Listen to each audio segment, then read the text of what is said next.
one of the characteristics is it's a wonderful line of work, great fun, and it's wonderfully well paid.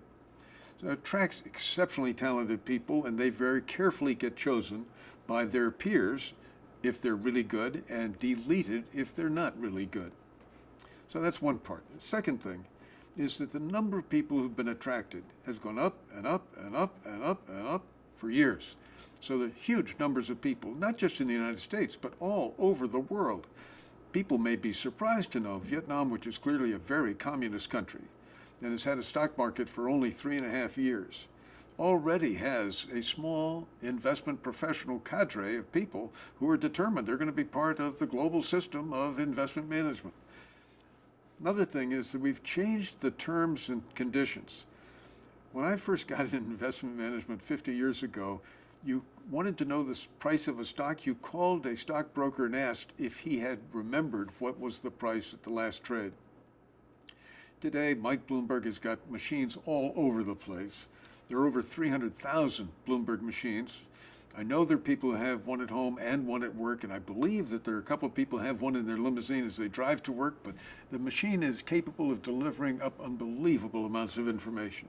There are securities firms all over the world that are seriously trying to figure out demography, economics, individual industries, individual companies, and provide that information, and it comes in through the internet instantaneously, worldwide. The SEC has made a determination that any company that releases any information, anybody has to release it to everybody.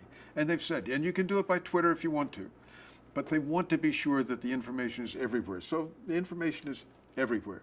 And there are large numbers of people working with it, and they've got wonderful equipment. And the analytical skills are terrific. And what they're trying to do is to figure out where is there a mistake in the prices of any security that's out there. And it's not that they always get it right, but they get it less wrong than anybody else could do better than. And they are so good at pricing that it's really ridiculous to think any of us is going to be able to do better at pricing than that crowd of people. Different alternative is to say, well, they're really working hard, and there are thousands of them, and they've got wonderful equipment, and they spend unlimited amounts of money doing their job. And if they're any good at all, I can do something really clever. I'll accept their judgment, and I won't have to pay a nickel for it. And if I go with a low-cost index fund, I will have the successful efforts of all those brilliantly talented people laid up for me, but I will duck the cost. And I think I've got a very good chance of coming in fine. And the answer is you sure have a wonderful chance of coming in fine, better than any other person in the market.